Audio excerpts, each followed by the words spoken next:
السلام علیکم ورحمۃ اللہ وبرکاتہ۔ اب ہم آیت نمبر 89 سے شروع کریں گے سورہ بقرہ کی۔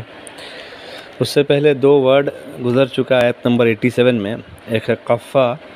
قفہ مطلب جو لگاتار سرے سے آتا ہے، جیسے موتی ہوتا ہے نا، نیکلیس ہوتا ہے، اس میں موتی کے بعد دوسرا موتی، اس طرح سے ایک چھوڑ سے لے کے لاسٹ چھوڑ تک، پہلا اور آخری۔ تو یہ ورڈ دیکھیے، وَقَفَّيْنَا لَقَدْ آتَيْنَا مُوسَى الْكِتَابَ ابن مریم۔ تو اس کا ایک کڑی کیا ہے؟ بنی اسرائیل کی شروعات اگر دیکھا جائے نا، آزادی کے بعد پہلا کڑی ہے، پہلا موتی ہے موسیٰ علیہ السلام، اور اس کی آخری کڑی کیا ہے بنی اسرائیل کی؟ وہ ہے عیسیٰ علیہ السلام۔ تو ایک ایک ورڈ سے اللہ تعالیٰ نے، ایک ایک کلمہ سے اس قدر اس کی گہرائی بتاتے ہیں کہ ہم دنگ رہ جاتے ہیں۔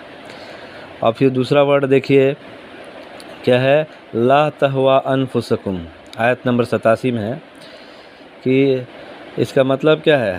ہوا جو ہوتا ہے نا، ہوا ہوتا ہے، اس کو بولتے ہیں اپنی خواہش، اس کو بولتے ہیں۔ تو وہی بتایا گیا کہ جو تمہارے نفس نہ چاہتے تھے تم نے تکبر کیا۔ تو جب ہم کوئی چیز نہیں چاہتے ہیں نا، بھلے وہ ہمارے لیے اچھا ہو، تو ہم اس کو انکار کر دیتے ہیں۔ تو جب کہ ہمیں سمجھنا چاہیے کہ ہمیں پہلے تو سننا چاہیے، کسی میٹر کو سمجھنا چاہیے، اس کے بعد اللہ تعالیٰ نے ہم کو عقل دیا ہے، اور ہم کو تو قرآن اور حدیث پڑھنا چاہیے، اس سے ہمارا عقل میں تدبر کرنے کا ٹیلنٹ بڑھتا ہے، تب ہم صحیح اور غلط میں فرق کرنے میں ہمارے لیے بہت آسانی ہو جاتا ہے۔ تو یہ پہلا سننا چاہیے، سمم بکمم عمیون نہیں ہو جانا چاہیے۔ یہی چیز بتاتے ہوئے مسلمانوں کو بھی ظاہر کیا گیا ہے، اور پچھلی قوم کے بارے میں اللہ تعالیٰ بتائے، بنی اسرائیل کو بھی یہی ظاہر کیا۔ اب دیکھیے آیت نمبر 89 میں کیا بتایا جا رہا ہے کہ اور جب ان کے پاس اللہ کی طرف سے کتاب آئی اس کی تصدیق کرنے والی، مطلب پچھلی کتابوں کے، قرآن کیا کرتا ہے؟ پچھلی کتابوں کے بارے میں بھی کنفرم کرتا ہے، تصدیق کرتا ہے، جو اس کے پاس ہے۔ اور اس سے پہلے کافروں پر فتح مانگتے تھے۔ یہودی کیا چاہتے تھے کہ نبی صلی اللہ علیہ وسلم آئیں گے تب ہم لوگ کیا ہے؟ کامیاب ہو جائیں گے، ہم لوگ فتح حاصل ہو جائے گا، ہمارا قوم جو ہے سب سے آگے نکل جائے گا، اور اپنے دشمنوں کو وہ نیچے دکھا دیں گے۔ اس لیے وہ نبی صلی اللہ علیہ وسلم کا انتظار بھی کرتے تھے۔ جب ان کے پاس وہ آیا جو اسے پہچانتے تھے، اور یہی بتایا جا رہا ہے کہ نبی صلی اللہ علیہ وسلم کو تو اپنے بیٹوں کی طرح وہ پہچانتے تھے، جب وہ آیا تو اچھی طرح سے پہچانتے تھے، لیکن کیا ہوا؟ وہ اس کے منکر ہو گئے، کافروں پر اللہ کی لعنت۔ تو آنے کے بعد کیا ہوا؟ وہ انکار کر بیٹھے، کیونکہ انہوں نے ایک نظریہ بنا لیا تھا اپنا تکبر کا کہ ہم نبیوں کی اولاد ہیں، ہم خاص ہیں، ٹھیک ہے، ہم جینٹائلز نہیں ہیں، ہم جانوروں میں سے نہیں ہیں، وہ باقی سب کو جانور سمجھتے ہیں۔ تلمود میں ان کا کتاب میں لکھا ہوا ہے کہ بنی اسرائیل ہی اللہ کے اصل انسان ہیں، باقی سب کچھ ان کے لیے بنایا گیا، باقی انسان بھی ان کے لیے بنایا گیا ہے، تو وہ جو کچھ بھی کرے ان کے ساتھ، ان کے لیے اس کا پکڑ نہیں ہوگا۔ برا ہے جس کے بدلے انہوں نے اپنے آپ کو بیچ ڈالا کہ وہ اس کے منکر ہو گئے جو اللہ نے نازل کیا، اس جد سے کہ اللہ نازل کرتا ہے اپنے فضل سے اپنے بندے پر جس پر وہ چاہتا ہے، کمال آئے غضب پر غضب۔ اللہ تعالیٰ کی ناراضگی تو دکھ ہی رہی ہے، لیکن اب اور زیادہ غضب دکھ رہا ہے، اور کافروں کے لیے رسوا کرنے والا عذاب ہے۔ اور جب ان سے کہا جاتا ہے کہ تم ایمان لاؤ اس پر جو اللہ نے نازل کیا، تو کہتے ہیں ہم اس پر ایمان لاتے ہیں جو ہم پر نازل کیا گیا، اور انکار کرتے ہیں اس کا جو اس کے علاوہ ہے، جیسے آج ہم مسلمان بھی کرتے ہیں۔ جیسے میں نے بتایا، ہم مسلمان بھی کیا کرتے ہیں؟ ایک فرقہ میں ہم پھنسے ہوئے ہیں، تو ہم دوسرا فرقے کے عالموں کو سننا ہی نہیں چاہتے ہیں، ہم لوگ پہلا تو اس کو فریق بولتے ہیں۔ میں کسی کو فریق نہیں بول رہا ہوں، اللہ بچائے ہمیں، ہم لوگ سب مسلمان ہیں، جس نے بھی کلمہ پڑھا وہ سب مسلمان ہیں۔ بس ہو سکتا ہے کہ کسی کو کم سمجھ ہے، کسی کو زیادہ سمجھ ہے، کوئی بھٹکا ہوا ہے، اسے ہدایت پکڑنے کی ضرورت ہے، ہدایت پر چلنے کی ضرورت ہے، زیادہ فرق نہیں ہے۔ سب سے اس کا علاج کیا ہے؟ اس کا علاج تقویٰ ہے۔ ہر آیت میں، ہر حدیث میں، سب میں، ہر زندگی کے ہر معاملات میں تقویٰ لگائیں گے تو سب کے سب ایک ہو جائیں گے۔ یہ شروعاتی ہے، سورہ بقرہ میں بتایا گیا تھا۔ حالانکہ وہ حق ہے اس کی تصدیق کرنے والا جو اس کے پاس ہے، پس کہہ دے سو کیوں تم اللہ کے نبیوں کو اس سے پہلے قتل کرتے رہے ہو مگر تم مومن ہو۔ یہ اللہ تعالیٰ دیکھیے یہاں پر ان کو طنز کے طور پہ بتا رہے ہیں کہ طنز کیا جا رہا ہے، یہی تمہارا ایمان ہے کہ تم اپنے نبیوں کو قتل کرتے تھے، اور یہی مسلمانوں کے لیے بھی ہے کہ تم اپنے حق پر چلنے والے، تم جانتے ہو کہ وہ لوگ حق پر چل رہے ہیں، تم جانتے ہو کہ وہ لوگ اللہ کی طرف بلانے والے لوگ ہیں، حق جو علماء حق ہے وہ اللہ تعالیٰ کی طرف بلانے والے ہیں، اور علماء امتی نبیہ کہ علماء جو ہے نا امت نبی کے وارث ہیں۔ تو مسلمانوں نے علماؤں کا بھی قتل کیا، بہت سارے ایسے لوگوں کا قتل کیا، اس حد تک چلے گئے مسلمان بھی کہ یہی چیز ہے کہ کیا یہی ایمان ہے تمہارا کہ تم ایک دوسرے کو کافر ٹھہراتے ہو، ایک دوسرے کو نفرت سے دیکھتے ہو، جبکہ حدیث میں کیا ہے، مسند احمد کی حدیث میں ہے کہ نفرت وہ بلیڈ ہے جو آپ کے بال یا داڑھی نہیں کاٹتا، وہ آپ کے دین کو ہی کاٹ دیتا ہے، آپ کو دین اسلام سے ہی نکال دیتا ہے۔ تو یہی بتایا جا رہا ہے کہ اس حد تک نفرت جا چکا ہے، ایک دوسرے کو فرقہ کہنے میں، کافر کہنے میں، باطل کہنے میں، بدعتی کہنے میں، کہ لوگ قتل کرنے لگے، ایک دوسرے کو قتل کرنے لگے، مارنے پیٹنے لگے، یہاں تک کہ مسجد میں جو اللہ کی گھر کہلائی جاتی ہے اتنا بھول گئے، اتنا سمجھ نہیں ہے کہ مسجد میں ہے اور مسجد میں ہی ایک مسلمان دوسرے مسلمان سے بحث کرتا ہے، لڑائی کرتا ہے، مار پیٹ سب کچھ ہو جاتا ہے۔ یہ مسجد کا حال ہے۔ سوچئے ذرا کہ ایک غلام دوسرے غلام پر ہاتھ پائی تک اتر آتا ہے مسجد کے اندر اللہ کے سامنے، کیونکہ مسجد میں ہونا ایسے تو پورے دنیا ہی میں اللہ تعالیٰ نظر رکھے ہوئے ہیں، لیکن یہ مسجد میں خاص کر مانا جاتا ہے۔ ہم اللہ تعالیٰ کے سامنے کھڑے ہیں، جب نماز پڑھتے ہیں تو کیا اللہ تعالیٰ کے سامنے کھڑے ہیں، ایسا مانتے ہیں، ایسا محسوس کرتے ہیں۔ تو ان کے دماغ سے کیا ہوا، ان کے دماغ سے کہیں نہ کہیں یہ چیز یہ یقینی ہٹ گیا ہے کہ اللہ ہم کو دیکھ رہا ہے، اللہ سب کچھ جانتا ہے، اللہ تعالیٰ ہم کو دیکھ رہا ہے، اللہ تعالیٰ ہمارے اعمال کو دیکھ رہا ہے۔ ان کے دماغ سے کہیں نہ کہیں یہ اللہ پر یہ یقین نکل ہی گیا، اس کے وجہ سے ایسا ہوتا ہے، اور اس کے وجہ سے یہ لوگ آپس میں ایک دوسرے پہ تہمت، لڑائی جھگڑا سب کچھ کرتے ہیں۔ اور البتہ موسیٰ علیہ السلام تمہارے پاس کھلی نشانیوں کے ساتھ آئے، پھر تم نے اس کے بعد بچڑے کو معبود بنا لیا اور تم ظالم ہو۔ تو دیکھیے کیا ہو کیا رہا ہے، تو ہم کو صاف صاف سمجھ میں آ رہا ہے کہ اب اللہ تعالیٰ سمری بتا رہے ہیں، کیونکہ بنی اسرائیل کا اب جو بات ہے اب دھیرے دھیرے ختم ہونے کے کگار پہ ہے۔ بنی اسرائیل کی جتنی برائیاں جو ہے نا وہ ظاہر کی گئی، کیا کیا پرابلم تھا وہ ظاہر کی گئی، کیا کیا منافقت تھا وہ سب ظاہر کیا گیا، تاکہ ہم مسلمان وہ سب چیز سے دور رہیں، یہ سب ظاہر کیا گیا تھا۔ لیکن افسوس کی بات ہے کہ ہم مسلمان قرآن کو ہی چھوڑ بیٹھے اور ہم غلط چیزوں میں پھنس گئے، غلط سمجھ میں پھنس گئے، دشمنوں کے چال میں پھنس گئے، اس لیے ہم آپس میں ہی لڑ بیٹھے۔ تو یہی چیز ہے۔ اور دیکھیے نبی صلی اللہ علیہ وسلم کے ٹائم پہ جو لوگ ایمان لائے ان کے جیسا ایمان لانے والا بھی سمجھ لیے کوئی نہیں، اور اس کے بعد کیا ہے، جو نبی صلی اللہ علیہ وسلم کے ٹائم پہ جو مصیبت اٹھائے ویسا مصیبت اٹھانے والا بھی جلدی کوئی نہیں۔ اسی طرح سے جو نبی صلی اللہ علیہ وسلم کے موجودگی میں انکار کرنے والے کافر بنے، اس درجے کا کافر بھی کوئی نہیں۔ تو اور یہی چیز ہے جو منافق ہے اس دور کے لوگ، تو اس دور کی منافق یہ درجہ ہوتا ہے۔ آج کا منافقت نبی صلی اللہ علیہ وسلم کے دور کے زمانے میں عبداللہ ابن ابی وغیرہ ٹائپ کے جو منافق ہے اس کا کوئی مقابلہ ہی نہیں ہے۔ اسی لیے ہم کو بہت سنبھل کے چلنا چاہیے۔ اللہ کا حق ہے، اللہ تعالیٰ کسی پہ بھی غصہ ہو سکتے ہیں، لیکن ہم بندے ہیں، ہم غلام ہیں، اور غلام کا کوئی حق نہیں ہے کہ وہ اللہ کا حق اپنے اوپر لے آئے اور دوسروں پر غصہ اتارے، یہ بالکل نہیں، کیونکہ تم الحاکم نہیں ہو، تم اللہ نہیں ہو۔ اسی لیے ہم کو فیصلہ نہیں کرنا، فیصلہ اللہ تعالیٰ کو کرنا ہے۔ ہم کو اللہ تعالیٰ نے دوسروں پر رحمت کے ساتھ کرنے کے لیے کافر، دیکھیے کافر کا صرف دو ہی مطلب ہے قرآن میں۔ ایک مطلب جو ختم اللہ علی قلوبہم، وہاں پر بتایا گیا کہ اللہ تعالیٰ نے دل میں مہر لگا دیا ہے، اور صرف اللہ ہی جانتا ہے کہ کافر کون ہے، ہم نہیں جانتے، ہم کسی کا دل میں جھانک کے نہیں دیکھ سکتے۔ اسی لیے کافر کہنے سے بھی منع فرمایا گیا، اگر ہم کسی کو کافر کہتے ہیں، اگر وہ کافر نہ ہوا تو لوٹ کر ہمارے طرف آ جائے گا، حدیث بتاتا ہے۔ اور دوسرا جو اسلام کے خلاف جنگ پہ اتر آیا ہے، اسلام کو نقصان کرنے کے لیے وہ مار کاٹ سارے ہٹ کنڈے پہ اتر آیا ہے، یہی دو طرح کے کافر ہوتے ہیں، اور کوئی کافر نہیں ہوتا ہے۔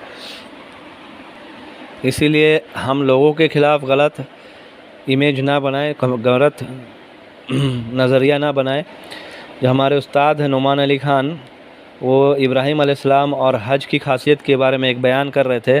اس میں ایک ربائی جو یہودی عالم جب ان کی اس تقریر کو سن رہا تھا تو سنتے سنتے ان کے آنکھ سے آنسو گرنے لگا۔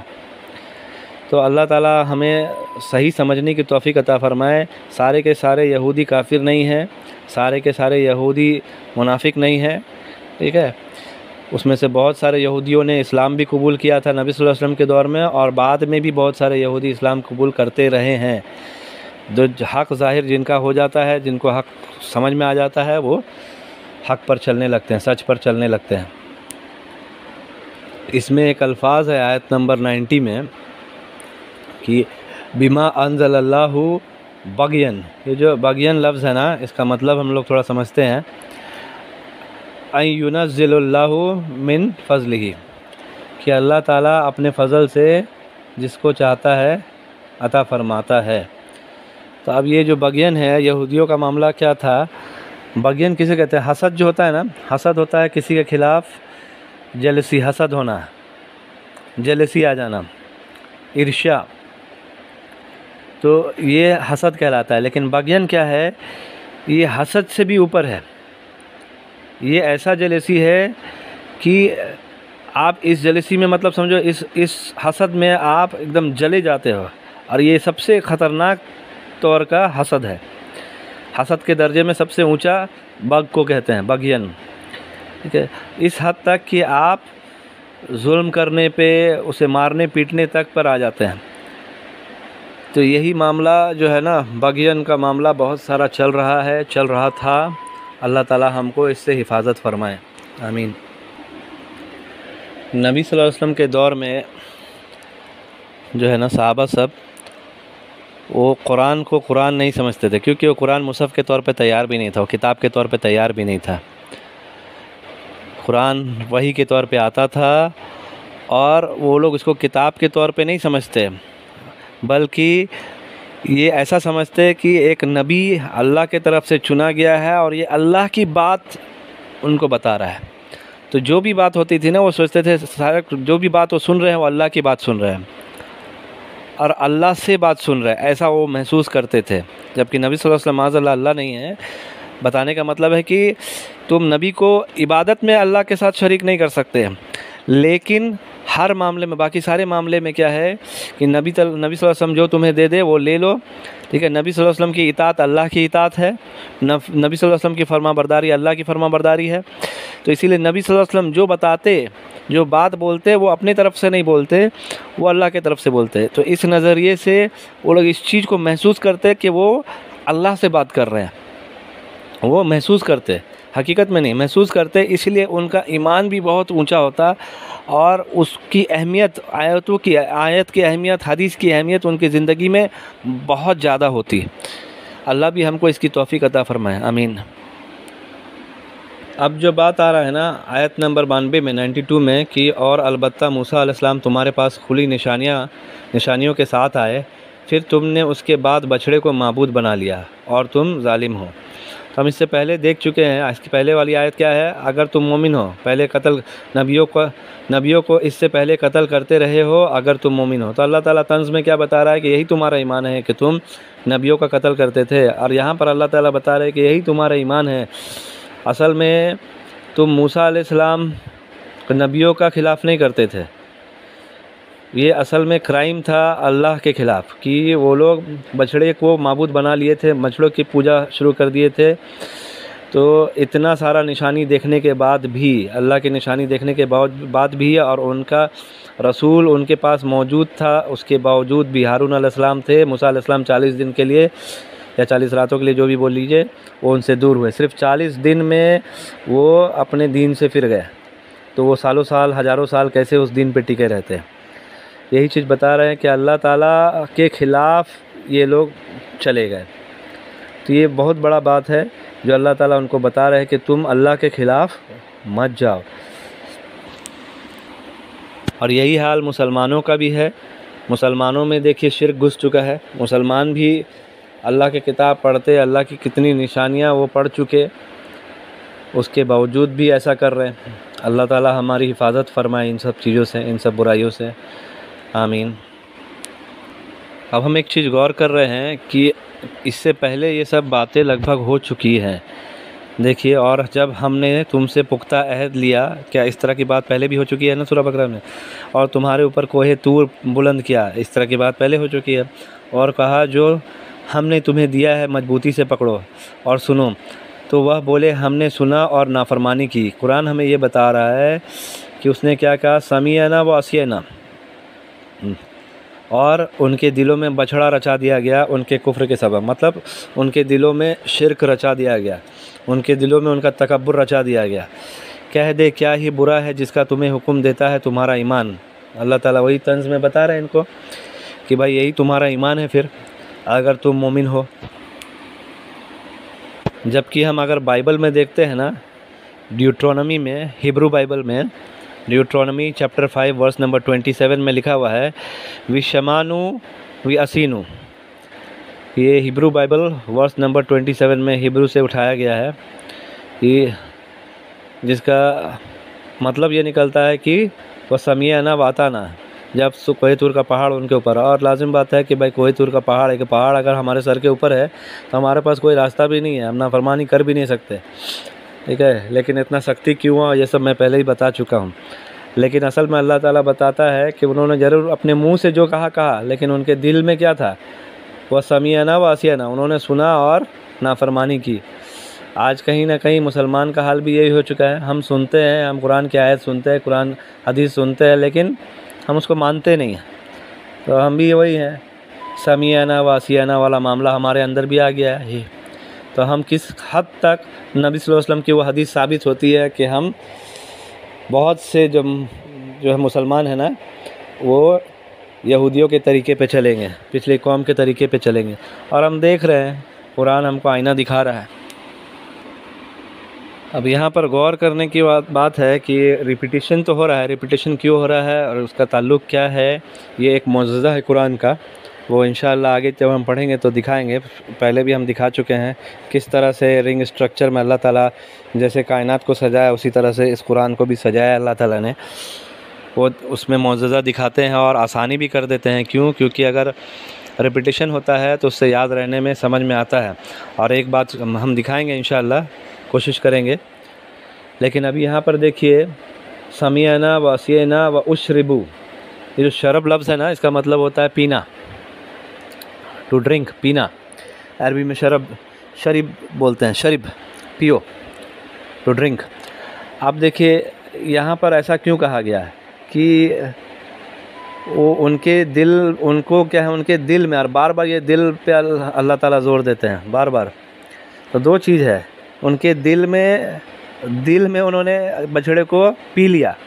یہ سننے میں تھوڑا عجیب لگتا ہے، لیکن اگر ہم غور کریں گے تو اس ورڈ کا استعمال کیا ہے، ابن عاشور رحمہ اللہ فرماتے ہیں، ٹھیک ہے، بتاتے بھی ہیں کہ دیکھیے ایکسوڈس چیپٹر 32 بائبل میں ورس نمبر 20 میں ہے یہی چیز کہ اینڈ ہی ٹک دی کاف مطلب بچڑا، the people had made and burned it in the fire، اس کو بچڑے کو بنایا آگ میں جلا کر، سونے سے آگ میں جلا کر بنایا، then he ground it to powder، اور اس کو پاؤڈر میں بنا دیا، scattered it on the water۔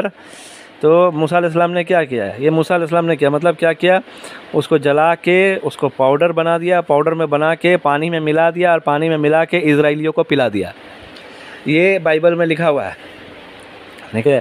تو یہی چیز یاد دلا رہے ہیں اللہ تعالیٰ بنی اسرائیل کو کہ یاد کرو کہ تم کس طرح سے تم نے کام کیا تھا اور تمہارے ساتھ کیا ہوا تھا، تو ابھی بھی وقت ہے، سدھر جاؤ۔ تو دیکھیے وہاں پر کاف جو ہے نا، بچڑا کا معاملہ ہی کچھ اور تھا، اور وہاں سے کچھ اور سمجھ میں آ رہا تھا، اس کا مطلب ہی کچھ اور نکل رہا تھا، اور یہاں پر مطلب کچھ اور رہا، جبکہ بات وہی ہے، بچڑے کو معبود بنانا، لیکن مطلب کچھ اور نکل رہا ہے۔ کیونکہ جب ہم ترتیب سے جاتے ہیں نا تو بات ریپیٹ ضرور ہو رہی ہے، لیکن اسی کا دوسرا مطلب نکلتا ہے، وہاں پر ایک جگہ پہ کچھ اور مطلب ہے، دوسرے جگہ پہ کچھ اور مطلب نکلے گا۔ یہی ہے، آؤٹ آف کانٹیکسٹ اگر ہم لیں گے نا تو ہم بھٹک جاتے ہیں. اسی لیے ترتیب سے پڑھنے کا یہی فائدہ ہے. جب ہم قرآن ترتیب سے پڑھتے ہیں تو ہم اس کو سمجھتے ہیں اس جگہ میں اس کا کیا مطلب ہے، اور تبھی ہم بھٹکتے نہیں ہیں غلط مطلب لینے سے. اب جو بار بار دل کا معاملہ آ رہا ہے کہ اللہ تعالیٰ بتا رہا ہے کہ ان کے دل ہی پتھر ہو گئے، سخت ہو گئے، اس طرح سے بات ہے. کیونکہ دیکھیے دماغ سوچتا، عقل کا استعمال کرتا ہے، لیکن دل کیا ہے، دل سمجھنے میں مدد کرتا ہے اور لاجک وغیرہ سوچ. جب دماغ اگر دل صحیح رہے گا تو سب صحیح ہے. نبی صلی اللہ علیہ وسلم کی حدیث ہے کہ جسم میں ایک جگہ ایک حصہ ہے جو صحیح ہے تو پورا جسم صحیح ہے، اور وہ ہے دل. تو اسی سے ہم سمجھ سکتے ہیں کہ کیوں اللہ تعالیٰ بار بار دل کو ہائی لائٹ کر رہے ہیں، کیونکہ ان کا دل سخت ہو چکا تھا، اور کہیں نہ کہیں ہمارا دل بھی سخت ہو چکا ہے. اس لیے ہم اللہ کی بات کو، اللہ کے پیار کو، اللہ کی محبت کو، اللہ کی رحمت کو، اللہ کی نعمتوں کو سمجھ نہیں رہے ہیں. اللہ تعالیٰ ہم کو اس کی سمجھ کی توفیق عطا فرمائے، آمین. اور اسی آیت کے اینڈ میں دیکھیے پھر سے جو ریپیٹیشن ہے کہ کیا کہہ دے کیا ہی برا ہے جس کا تمہیں حکم دیتا ہے تمہارا ایمان. یہ طنز ہے اگر تم مومن ہو، اللہ تعالیٰ بول رہے ہیں. تو اللہ تعالیٰ یہاں پر ریپیٹ کر کے کیا بول رہے ہیں؟ پہلا چیز دیکھیے، اگر ہم غور کریں گے، تھوڑا پیچھے جا کے دیکھیں گے شروع سے، تو پہلا تو بول رہے ہیں کہ اگر تم ایمان والے ہو تو تم نبیوں کا قتل کیوں کرتے تھے. اچھا چھوڑو وہ بات، بھولو وہ بات، ہٹاؤ. دوسرا کیا کہہ رہے ہیں کہ اچھا نبیوں کا معاملہ تم چھوڑو، دوسرے نبیوں کا معاملہ تم اپنے ہی رسول اپنے موسیٰ علیہ السلام کے ساتھ اس طرح سے کیوں برتاؤ کرتے تھے، اور بچڑے کی عبادت میں، بجڑے کی پوجا میں کیوں لگ گئے تھے. چھوڑو وہ بھی بات. اللہ تعالیٰ بولتا ہے اچھا چھوڑو وہ بھی بات چھوڑو، شاید تم اپنا معاملہ اللہ کے ساتھ ٹھیک کر دیتے جب طور پہاڑ تمہارے اوپر اٹھا دیا گیا تھا اور اللہ تعالیٰ نے تمہیں کہا تھا کہ تم اس کتاب کو مضبوطی سے پکڑو. تو کیا تمہارا ایمان یہی سکھاتا ہے؟ یہی اللہ تعالیٰ بتا رہے ہیں کہ تم نبیوں کا قتل کرتے تھے، اپنے ہی رسول کے خلاف جاتے تھے، بچڑے کو معبود بنا لیتے تھے، اور اللہ تعالیٰ تم کو اتنی نشانیاں دکھانے کے باوجود بھی طور پہاڑ کے نیچے لا کے اللہ تعالیٰ ڈائریکٹ تم کو میسج دے رہا ہے، اس کے باوجود بھی تم سدھرنا نہیں چاہتے. کیا تمہارا ایمان یہی کہتا ہے؟ یہی تمہارا ایمان ہے؟ تو اللہ تعالیٰ اصل میں بتا رہے ہیں کہ یہ ایمان نہیں ہے، یہ ان کا کفر ہے جس کے سبب ہے. اور یہی چیز دیکھیے قرآن تو بڑا ہی پیار بھرے انداز سے ان کو سمجھا رہا ہے، جبکہ عیسیٰ علیہ السلام بہت سخت تھے ان کے ساتھ. میتھیو میں جو نیو ٹیسٹمنٹ میتھیو میں چیپٹر نمبر 23 ورس نمبر 13 میں ہے کہ عیسیٰ علیہ السلام کہتے ہیں وہ ٹو یو، مطلب تمہارے اوپر لعنت ہو، teachers of the law and Pharisees, تم لوگ جو عالم طبقے کے لوگ، یہودی عالم طبقے کے لوگ اور جو رہبر سب تھے، ان پر لعنت بھیج رہے ہیں عیسیٰ علیہ السلام کہ تم سکھاتے ہو اللہ کی شریعت کو، تم منافق. یہ عیسیٰ علیہ السلام فرما رہے ہیں بائبل میں، تم منافق، تم اللہ کی جنت کا دروازہ لوگوں کے لیے بند کر دے رہے ہو. کیا بول رہے ہیں؟ تم اللہ کی جنت کا دروازہ لوگوں کے لیے بند کر دے رہے ہو، اور نہ ہی تم خود اس جنت میں جانے کے لیے، داخل ہونے کے لیے کوشش کرتے ہو، اور نہ ہی تم دوسرے جو جانا چاہتے ہیں ان کو جانے دیتے ہو اس طریقے سے. تو آج مسلمان میں بھی دیکھیے یہی ہو رہا ہے نا، جو عیسیٰ علیہ السلام اس دور میں بتایا یہودیوں کو. مسلمان کیا کرتے ہیں؟ بہت سارے جو علماء سو ہیں، بہت سارے جو رہبر ہیں، جو مسجد کے نگہبان بنے ہوئے ہیں، پارٹی پالیٹکس یہ سب میں گھسے ہوئے ہیں، وہ لوگ کیا کر رہے ہیں؟ دوسروں کو بھی اگر کتاب، بہت سارے مسجدوں کا یہ معاملہ ہوا، میرے ساتھ خود ہوا ہے یہاں پر، ٹھیک ہے، کہ اللہ کی کتابوں کو، حدیث کی کتابیں، وہ بھی دیکھیے فرقہ کر دیتے ہیں، لیکن انہی کی مکتب سے چھپا ہوا کتاب، اعتقاد پبلیکیشن دریا گنج دلی سے چھپا ہوا کتاب، تفسیر کی کتاب، ابن کثیر اور بہت ساری حدیث کی کتابیں، صحیح بخاری، صحیح مسلم وغیرہ وغیرہ حدیث کی کتابیں اور فقہ کی کتابیں، وہ لوگ مسجد سے نکال پھینکے. کیوں؟ کیونکہ ایک شخص ان کو حق کے طرف بلانا چاہ رہا. یہ بہت بڑی بات ہے. اور ایسا کرنے سے کیا ہوتا ہے، تم خود بھی جنت نہیں جانا چاہتے ہو تمہارے حرکت کی وجہ سے، اور جو لوگ جانا چاہتے ہیں، جو لوگ دین سیکھنا چاہتے ہیں، ان کو بھی تم دور کر دیتے ہو. یہ اتنا بڑا گناہ ہے، اتنا بڑا گناہ ہے نا، کہ اس کے بارے میں تو اللہ تعالیٰ نے فرمایا کہ ان کو ویل میں پھینکا جائے گا. ان کو کہاں پھینکا جائے گا؟ جہنم کے سب سے خطرناک جگہ، جہاں سے جہنم بھی ڈرتا ہے، اس جگہ میں پھینکا جائے گا. اللہ تعالیٰ ہمیں صحیح سمجھ عطا فرمائے، ان لوگوں کو سمجھ عطا فرمائے. ہم تو بس یہی ہے کہ ہم لوگ پیار سے پیش آئیں، نبی صلی اللہ علیہ وسلم کا طریقہ اپنائیں، دل میں کچھ نہیں رکھیں، دل کو پاک رکھیں، قلب سلیم بنائیں، تاکہ ہم کسی کے خلاف کچھ دل میں رکھیں نہیں، اور اسی حال میں مرے تاکہ ہم اللہ کے پاس جا سکیں. کہ اللہ تعالیٰ نے وعدہ کیا ہے، جس کا دل قلب سلیم ہوگا، مسلمان ہوگا اور قلب سلیم ہوگا، اور اس کا طریقہ تقویٰ پہ ہوگا، تو وہ صحیح غلط میں فرق کرنے والا ہوگا، تقویٰ پہ ہوگا، تو وہ جنت جائے گا. اس کا وعدہ اللہ تعالیٰ نے کیا ہے. تو یہی ہے جو بھرشٹ امام ہوتے ہیں، بھرشٹ کمیٹی ہوتی ہے، کمیٹی کا، اور بہت سارے اس طرح کے لوگ جو ہے نا، یہ سب سسٹم بنا دیتے ہیں. جیسے ہندوؤں میں بھی ہوا، مندر میں جانے کا فیس لگتا ہے، VIP لائن الگ ہوتا ہے، اور غریبوں کا لائن الگ ہوتا ہے، الگ الگ طبقے کا لائن بنا دیا گیا. کیسے ہوا؟ یہ بھرشٹ پنڈتوں کے وجہ سے اس طرح کا سسٹم بن گیا، جو شروع سے چلا آیا ہے، کوئی نئی بات نہیں ہے. تو یہی چیز ہم کو سمجھنے کی ضرورت ہے کہ ہم کو ان شیطانی ہتھ کنڈوں سے بچنا ہے، اور اللہ تعالیٰ نے اس کے لیے طریقہ ہم کو بتایا، آئینہ دکھایا، یہ سب ہم کو سمجھنا ہے. تو ابو بکر رضی اللہ عنہ نے پوچھا نبی صلی اللہ علیہ وسلم سے کہ کون سے لوگ سب سے بہترین ہیں؟ تو نبی صلی اللہ علیہ وسلم نے بتایا کہ جس کی زندگی لمبی ہو اور اس کے زندگی میں اعمال صالحات بھی ہو، مطلب بہترین طریقے سے اچھا عمل بھی کرتا ہے. اور کون سا انسان سب سے برا ہوتا ہے؟ وہ جس کی لمبی ہو عمر اور وہ برے کاموں میں الجھا رہے. تو کیا ہوگا؟ اس کا مطلب ہے کہ زیادہ عمر رہے گا، زیادہ برا کام ہوگا، تو برائی کا اس کا گنتی بڑھتے جائے گا. اور اس کا الٹ ہے کہ اگر انسان اچھا کام کر رہا، زیادہ عمر ہے اور اچھا کام کر رہا ہے، تو اس کی اچھائی کی گنتی بڑھتے جائے گی. تو یہی چیز ہے، اور اسی میں یہاں پر بتایا گیا کہ اگر تم اتنے سچے ہو، یہودیوں کو آیت نمبر 94 میں، تو تم موت کی تمنا کرو. اللہ تعالیٰ یہ بھی طنز بازی میں کر رہے ہیں، کیونکہ یہ لوگ مرنا ہی نہیں چاہتے تھے. یہ لوگ مرنا ہی نہیں چاہتے، ان کا آخرت سے یقین اٹھ چکا. پچھلے قوم سب دیکھیے گا پرانی کتابوں میں، آخرت کا فلسفہ ہٹ گیا. اسی لیے شروع میں ہی سورہ بقرہ میں کیا کہا گیا؟ والذین یؤمنون بما انزل الیک وما انزل من قبلک وبالآخرۃ هم یوقنون. کہ مسلمان کون ہوتے ہیں؟ جو آخرت پہ پکا یقین رکھتے ہیں. کیوں؟ آخرت پہ پکا یقین رکھنے سے ہی اچھا کام انسان کرے گا. اس کا بنیاد جو ہے نا، اللہ پہ یقین ہوگا، اور وہ کام کس کے لیے کر رہا ہے؟ وہ لوگوں کے لیے نہیں کر رہا، وہ اللہ کے لیے کر رہا ہے. اسلام ہے کیا؟ اسلام دو ہی چیز ہے، للہ مطلب زندگی اللہ کے لیے، اور للناس اللہ کے شرطوں پہ زندگی لوگوں کے لیے. یہی ہے للناس، کنتم خیر امۃ اخرجت للناس. تو یہی چیز اسلام ہے، یہی چیز شروع سے ہر قوم کو اللہ تعالیٰ سمجھائے. تو جو برے لوگ ہیں انہوں نے برائی کو عام کر دیا، اور لوگوں کو اپنے بھی جنت کے راستے سے بھٹک گئے، اور دوسروں کو بھی جنت کے راستے سے